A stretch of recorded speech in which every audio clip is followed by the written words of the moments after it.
ചിമ്മിനിയിലേക്കാണ് ഇന്നത്തെ നമ്മുടെ യാത്ര. ചിമ്മിനി വളരെ നല്ലൊരു ടൂറിസ്റ്റ് പ്ലേസാണ്. എന്നെ സംബന്ധിച്ച് ഏറ്റവും നല്ലതെന്ന് ഞാൻ വിശ്വസിക്കുന്ന വഴികളാണ് ഇവിടേക്കുള്ളത്. ഏതാണ്ട് നമുക്ക് അതിരപ്പള്ളിയിലേക്കൊക്കെ പോകുന്ന ഒരു ഫീല്, രണ്ട് സൈഡും റബ്ബർ തോട്ടങ്ങളും അതുപോലെ കാടുകളും ഒക്കെ ആയിട്ടുള്ള വഴികളായതുകൊണ്ട് തന്നെ അതിരപ്പള്ളിയിലേക്കൊക്കെ പോകുന്നൊരു ഫീല് ഇവിടെ ഈ റോട്ടിലൂടെ പോകുമ്പോൾ ലഭിക്കാറുണ്ട്. അത് കഴിഞ്ഞിട്ട് ഡാമിലെത്തുമ്പോൾ ഡാമിൽ കാഴ്ചകൾ വേറെയും. ഈ ഒരു വഴിയുടെ പ്രത്യേകത എന്ന് വെച്ച് കഴിഞ്ഞാൽ ഈ വഴിയിൽ മിക്കവാറും ബോർഡുകളൊക്കെ വെച്ചിട്ടുണ്ടാകും. ആന അല്ലെങ്കിൽ വന്യജീവികളൊക്കെ ക്രോസ് ചെയ്യുന്ന സ്ഥലമാണ് എന്നുള്ള രീതിയിലുള്ള ബോർഡുകളൊക്കെ വെച്ചിട്ടുണ്ടാകും. അതുകൊണ്ട് തന്നെ നമ്മൾ ഇതിലെ യാത്ര ചെയ്യുമ്പോൾ തീർച്ചയായും നമുക്ക് ഏതെങ്കിലും ഒരു വന്യജീവിയെ കാണാനുള്ള ഭാഗ്യം ഉണ്ടാവാറുണ്ട്. അത് തീർച്ചയായും ഭാഗ്യം തന്നെയാണ്. ഇതുപോലെയുള്ള പ്രദേശങ്ങളിലൂടെയൊക്കെ നമ്മൾ സഞ്ചരിക്കുമ്പോൾ നമുക്ക് വന്യജീവികളെ കാണാൻ സാധിക്കുന്നുണ്ടെങ്കിൽ അത് നമ്മുടെ ഭാഗ്യമാണ്. പ്രത്യേകിച്ച് വേനൽക്കാലത്തൊക്കെയാണ് കൂടുതലും വന്യജീവികളെ കാണാൻ സാധിക്കാറ്. ഇപ്പോൾ മഴക്കാലമായതുകൊണ്ട് കാട്ടിനുള്ളിൽ വെള്ളമുണ്ടാകും. അതുകൊണ്ട് തന്നെ വന്യജീവികളെ കാണാനുള്ള സാധ്യത കുറവാണ്. ഈ ഒരു വഴിയിലാണ് പ്രധാനമായും ആനയെയും അതുപോലെ മറ്റ് മൃഗങ്ങളെയൊക്കെ കാണാനുള്ള സാധ്യത കൂടുതലുള്ള. ഈ രണ്ട് സൈഡ് ഇതുപോലെയുള്ള സ്ഥലത്താണ് നമുക്ക് കാണാൻ സാധ്യത. വേനൽക്കാലത്ത് വരികയാണെങ്കിൽ തീർച്ചയായിട്ടും നമുക്ക് അതിനുള്ള ഭാഗ്യം ഉണ്ടായേനെ. മാത്രമല്ല വേനൽക്കാലത്ത് ഈ വഴിയിലൂടെ ഓടിക്കുമ്പോൾ മേഘമൊക്കെ നീല കളറിലും പ്രത്യേക ഒരു വൈബിലായിരിക്കും വേനൽക്കാലത്ത് നമ്മൾ പോകുമ്പോൾ. ഇപ്പോൾ മഴക്കാലമായതുകൊണ്ട് തന്നെ മഴയുടെ ഒരു കാർമേഘം മൂടിയിട്ടുണ്ട്. പിന്നെ വന്യജീവികളൊക്കെ കാണുകയാണെങ്കിൽ തീർച്ചയായും വണ്ടി നിർത്തി ഫോട്ടോ എടുക്കാൻ ശ്രമിക്കരുത്. അത് നല്ല ഒരു കാര്യമല്ല. പല പ്രശ്നങ്ങളും അത് ഉണ്ടായേക്കാം. ഒരിക്കലും ഇങ്ങനെയുള്ള സ്ഥലങ്ങളിൽ, പ്രത്യേകിച്ച് കാടിൻ്റെ സ്ഥലങ്ങളിലൂടെ യാത്ര ചെയ്യുമ്പോൾ വണ്ടി നിർത്താതെ തന്നെ നമ്മുടെ ഡെസ്റ്റിനേഷനിലേക്ക് പോകുന്നതാണ് ഉചിതമായിട്ടുള്ളൊരു കാര്യം. അതാണ് എനിക്ക് നിങ്ങളോട് പ്രധാനമായിട്ടും പറയാനുള്ളത്. കുറച്ചു നേരത്തെ യാത്രയ്ക്ക് ശേഷം ഞങ്ങൾ അവിടെ എത്താറായി. അപ്പോഴേക്കും 12 മണിയായിരുന്നു. അതുകൊണ്ട് തന്നെ ഭക്ഷണം കഴിച്ചിട്ട് അവിടേക്ക് പ്രവേശിക്കാമെന്ന് കരുതി. അതുകൊണ്ട് തന്നെ അടുത്തുള്ള തട്ടുകടയിൽ വണ്ടി നിർത്തി. പക്ഷെ നല്ല മഴയായിരുന്നു. ആ മഴ ഒരിക്കലും പ്രതീക്ഷിച്ചിരുന്നില്ല. കാരണം രാവിലെ ഇറങ്ങുമ്പോൾ മഴയൊന്നും ഉണ്ടായിരുന്നില്ല. പിന്നെ 5-6 ദിവസമായി മഴയൊന്നും ഉണ്ടായിരുന്നില്ല. പിന്നെ ഞങ്ങൾ ആദ്യം ഓർഡർ ചെയ്തത് അല്ലെങ്കിൽ പറഞ്ഞത് പൊറോട്ടയും ബീഫുമായിരുന്നു. മലയാളികളുടെ ദേശീയ ഭക്ഷണമായ പൊറോട്ടയും ബീഫും കഴിച്ച് ഞങ്ങളുടെ യാത്ര തുടങ്ങിയത്. വളരെ രസകരമായിട്ടുള്ള പൊറോട്ടയും അതുപോലെ തന്നെ ബീഫുമായിരുന്നു അവിടെ ഉണ്ടായിരുന്നത്. അതിലൊരു സംശയവുമില്ല. വളരെ ടേസ്റ്റുള്ള പൊറോട്ടയും ബീഫും. അത് കഴിച്ചതിന് ശേഷം ഞങ്ങൾ ചിമ്മിനി ഡാമിലേക്ക് പ്രവേശിച്ചു. ഇതാണ് ചിമ്മിനി ഡാമിൻ്റെ പ്രധാന കവാടം, എൻട്രൻസ്. അവിടെ വണ്ടി നിർത്തി ടിക്കറ്റും അതുപോലെയുള്ള കാര്യങ്ങളൊക്കെ എടുത്തു. ടിക്കറ്റ് 20 രൂപയാണ് ഒരാൾക്ക് വരുന്നത്. അതുപോലെ തന്നെ കാറിന് 100 രൂപയാണ് ചാർജ് ചെയ്യുന്നത്. ഇനി നിങ്ങൾക്ക് ട്രക്കിങ്ങോ മറ്റു കാര്യങ്ങളൊക്കെ വേണമെന്നുണ്ടെങ്കിൽ അത് ഇതിൻ്റെ അപ്പുറത്തെ, അതായത് ഡാമിൻ്റെ അടുത്തുള്ള ടിക്കറ്റ് കൗണ്ടറിൽ നിന്നാണ് ലഭിക്കുക. അവിടെ കുട്ടവഞ്ചിയുടെയും അതുപോലെ ട്രക്കിങ്ങിൻ്റെയും ഒക്കെ സംഭവങ്ങൾ, അതായത് ടിക്കറ്റുണ്ട്. അങ്ങനെ ചിമ്മിനി ഡാമിലേക്ക് കയറി. ഇതാണ് ചിമ്മിനി ഡാമിൽ ആദ്യം കയറിയപ്പോൾ തന്നെ ഉണ്ടായിരുന്ന കാഴ്ച. അതിനുശേഷം ഡാമിലേക്ക് നടക്കാമെന്ന് വിചാരിച്ചു. ഡാമിലേക്ക് നടക്കുക എന്ന് പറയുന്നത് ഡാം കാണാനല്ല. ഇവിടുത്തെ ഡാമിനേക്കാളും ഭംഗി ഡാമിൻ്റെ സൈഡിലൂടെയുള്ള ആ വഴിയിലൂടെയുള്ള നടത്തമാണ്. ഡാം പ്രത്യേകമായി എനിക്ക് കാണാൻ താല്പര്യമില്ല. കൂടുതലും ഇങ്ങനത്തെ ഭംഗി, പ്രകൃതിയുടെ ഭംഗി ആസ്വദിക്കാനാണ് എനിക്ക് താല്പര്യം. പ്രകൃതിയുടെ ശബ്ദവും അതുപോലെ തന്നെ പ്രകൃതിയുടെ ആ ഒരു പച്ചപ്പ്, മേഘങ്ങൾ, അങ്ങനെയുള്ള കാര്യങ്ങളൊക്കെ കൂടുതലായി ആസ്വദിക്കാനാണ് എനിക്കിഷ്ടം. മഴയുണ്ട്, എന്നാൽ മഴയത്ത് നനഞ്ഞു നടക്കാനാണ് എനിക്ക് കൂടുതൽ ഇഷ്ടം. പണ്ടൊക്കെ അമ്മമാർ പറയുമായിരുന്നു മഴ കൊണ്ട് കഴിഞ്ഞാൽ പനി വരുമെന്ന്. എന്നാൽ പനി വരുമെന്ന് പറയുന്നത് വെറും കെട്ടുകഥകളാണ് എന്നാണ് എൻ്റെ വിശ്വാസം. മഴയൊന്നും കൊണ്ടു കഴിഞ്ഞാൽ പനിയൊന്നും വരാൻ പോകുന്നില്ല. അതിൻ്റെ ശാസ്ത്രീയമായ വശത്തിലേക്കൊന്നും ഞാൻ കടക്കുന്നില്ല.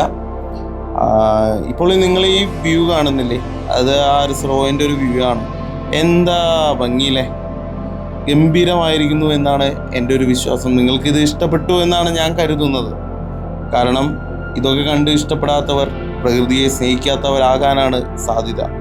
ആ പച്ചപ്പ്, അതുപോലെ തന്നെ മേഘമൊക്കെ മൂടിക്കെടുക്കുന്ന, അതായത് മഴ പെയ്ത് മേഘം മൂടിക്കെടുക്കുന്ന മലനിരകൾ, അതുപോലെ മഞ്ഞ്, അവിടെ ആകുന്ന മൂടൽ മഞ്ഞ്, ഇതൊക്കെ നമുക്ക് ഇവിടെ നിന്ന് കാണുമ്പോഴുള്ള ആ ഒരു അനുഭൂതി പറഞ്ഞറിയിക്കാൻ വയ്യാത്തത് തന്നെയാണ്. നിങ്ങൾ തന്നെ ഇത് കണ്ട് ആസ്വദിക്കും. എന്തൊരു ഭംഗിയാണിത്. ഈ വീഡിയോ ഒക്കെ എടുക്കുന്നത് നമ്മുടെ DJI Action 2-ലും അതുപോലെ S23 Ultra-യിലുമാണ്. ഇതിൻ്റെ ക്യാമറ ക്ലാരിറ്റി എങ്ങനെയുണ്ട് എന്ന് കൂടി നിങ്ങൾ കമൻറ്റിൽ പറയുകയാണെങ്കിൽ നല്ലതാണ്. അതുപോലെ ഈ വീഡിയോ എടുത്തിട്ടുള്ളത്, ഇപ്പോൾ എടുക്കുന്ന ഈ വീഡിയോസൊക്കെ S23 Ultra-യിലാണ്. തുടക്കം ഞാൻ കാണിച്ച യാത്ര ചെയ്യുന്ന വീഡിയോ ഒക്കെ DJI Action 2-ലാണ് എടുത്തിട്ടുള്ളത്. ഈ ഒരു ചെറിയ ചാറ്റൽ മഴയിൽ ഈ വഴിയിലൂടെ, ഡാമിൻ്റെ ഈ വഴിയിലൂടെ, നമ്മൾ ഡാമിൻ്റെ അവിടേക്കാണ് പോകുന്നത്, ആ വഴിയിലൂടെ യാത്ര ചെയ്യുന്നത് ഒരു പ്രത്യേക ഒരു അനുഭൂതി തന്നെ നമ്മുടെ മനസ്സിന് നൽകും. തൃശ്ശൂർ നിങ്ങൾ യാത്ര ചെയ്യാൻ, ഒരു ദിവസം സ്പെൻഡ് ചെയ്യാൻ ആഗ്രഹിക്കുന്നുണ്ടെങ്കിൽ തീർച്ചയായും നിങ്ങൾക്ക് വലിയൊരു ഓപ്ഷൻ തന്നെയാണ് ചിമ്മിനി ഡാം. കാരണം ഞാൻ നേരത്തെ പറഞ്ഞതുപോലെ കാടിന് കാടുണ്ട്, അതുപോലെ ഡാമിന് ഡാമുണ്ട്. അഡ്വഞ്ചർ കാര്യങ്ങളായിട്ട് ചെയ്യണമെങ്കിൽ അതിനുള്ള സൗകര്യങ്ങളുണ്ട്. കുട്ടവഞ്ചിയോ അതുപോലെ ട്രക്കിങ്ങോ മറ്റു കാര്യങ്ങളൊക്കെ ഉണ്ട്. പച്ചപ്പ് ആസ്വദിക്കണമെങ്കിൽ പച്ചപ്പുണ്ട്, എല്ലാം ഉണ്ട് ഇവിടെ. ഇതെല്ലാം കൂടിയിട്ടുള്ള ഒരു പാക്കേജാണ് സത്യത്തിൽ ചിമ്മിനി ഡാം. ഇവിടേക്ക് എൻ്റെ അറിവിൽ അങ്ങനെ അതിരപ്പള്ളിയിൽ ഇതുള്ള പോലെ, അല്ലെങ്കിൽ അതിരപ്പള്ളിയിലേക്കുള്ള പോലെ ഒഴുക്കൊന്നും, ടൂറിസ്റ്റുകൾ ഒഴുക്കൊന്നും ഞാൻ ശ്രദ്ധിച്ചിട്ടില്ല. എന്നാലും അത്യാവശ്യത്തിന് തിരക്കൊക്കെ ഉണ്ടാവാറുണ്ട്. പക്ഷെ ഇപ്പോൾ ഈ ഒരു മഴക്കാലത്ത് അങ്ങനെ ഞാൻ കാണാൻ സാധിച്ചിട്ടില്ല. ഞാൻ എല്ലാ കൊല്ലവും 4-5 പ്രാവശ്യം ചിമ്മിനി ഡാമിലേക്ക് യാത്ര ചെയ്യാറുണ്ട്. കാരണം ഇവിടുത്തെ പച്ചപ്പ് എനിക്ക് അത്രയും ഇഷ്ടമാണ്.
ഇവിടെ മിക്ക വഴികളിലും ഊഞ്ഞാലകളൊക്കെ സെറ്റ് ചെയ്ത് വെച്ചിട്ടുണ്ട്.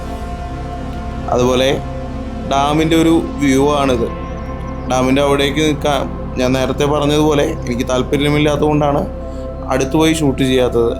പിന്നെ പീച്ച് ഡാം പോലെയൊക്കെ അത്രയും ഭംഗി ഡാമിനുള്ളതായിട്ട് എനിക്ക് തോന്നിയിട്ടില്ല. ഇവിടെയുള്ള ബാക്കിയുള്ള കാര്യങ്ങൾ, ഈ ഒരു പച്ചപ്പ്, അതുപോലെ ഇതുപോലെ കാടിൻ്റെ സൗന്ദര്യം, ഇതൊക്കെ ആസ്വദിക്കാനായിട്ടാണ് പ്രധാനമായിട്ടും ചിമ്മിനിയിലേക്ക് ഞാൻ വന്നിട്ടുള്ളത്. അതിനുശേഷം കുട്ടവഞ്ചി സവാരിക്കായി ഞങ്ങൾ ചെന്നു. ഒരാൾക്കല്ല 4 പേർക്ക് കൂടി 400 രൂപയാണ്. അതിപ്പോൾ ഒരാളായാലും 400 രൂപ നമ്മൾ തന്നെ നൽകണം. ഇവിടുത്തെ കുട്ടവഞ്ചി സവാരി വളരെ നല്ലൊരു അനുഭവമാണ് എന്ന് പറയാതെ വയ്യ. ആദ്യം തന്നെ ഞങ്ങൾക്ക് ലൈഫ് ജാക്കറ്റും കാര്യങ്ങളൊക്കെ തന്നു.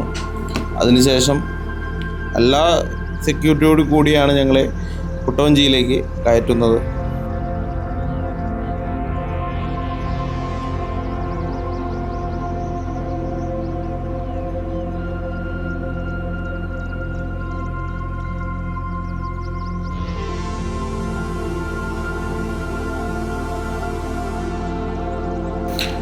കുട്ടവഞ്ചിയിൽ സഞ്ചരിക്കുമ്പോൾ മനോഹരമായിട്ടുള്ളൊരു വ്യൂ ആണിത്. എന്താ ഭംഗിയില്ലേ. തീർച്ചയായിട്ടും ഇവിടെ വരികയാണെങ്കിൽ കുട്ടവഞ്ചി യാത്ര അല്ലെങ്കിൽ കുട്ടവഞ്ചി സവാരി തീർച്ചയായിട്ടും എടുത്തിരിക്കണമെന്നാണ് എൻ്റെ ഒരു അഭിപ്രായം. ഈ ഭംഗിയൊക്കെ ആസ്വദിക്കണമെങ്കിൽ കുട്ടവഞ്ചിയിൽ യാത്ര ചെയ്താലേ സാധിക്കുള്ളൂ. അതിനുശേഷമുള്ള ട്രക്കിങ്ങും പറ്റുകയാണെങ്കിൽ അത് ചെയ്യാവുന്നതാണ്. ഏകദേശം 3 മണിക്കൂറോളൊക്കെ ഒക്കെയാണ് ട്രക്കിങ്ങിനായിട്ട് പോകേണ്ടതുള്ളത്.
ഞങ്ങൾ വീട്ടിലേക്ക് തിരിച്ചു പോകുമ്പോഴുള്ള കാഴ്ചകളാണ്. ഡാമിൽ നിന്ന് ഏകദേശം ഈ ഒരു റബ്ബർ തോട്ടവും അതുപോലെ ഫോറസ്റ്റൊക്കെ അവസാനിക്കുന്നവരെയുള്ള വീഡിയോ ഇതിൽ നിങ്ങൾക്ക് കാണാൻ സാധിക്കും. ഈ വീഡിയോ ഷൂട്ട് ചെയ്തിട്ടുള്ളത് DJI Action 2 കേട്ടോ. എന്തായാലും നിങ്ങളുടെ അഭിപ്രായങ്ങൾ കമൻറ്റായി രേഖപ്പെടുത്തുക. Thank you.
നന്ദി.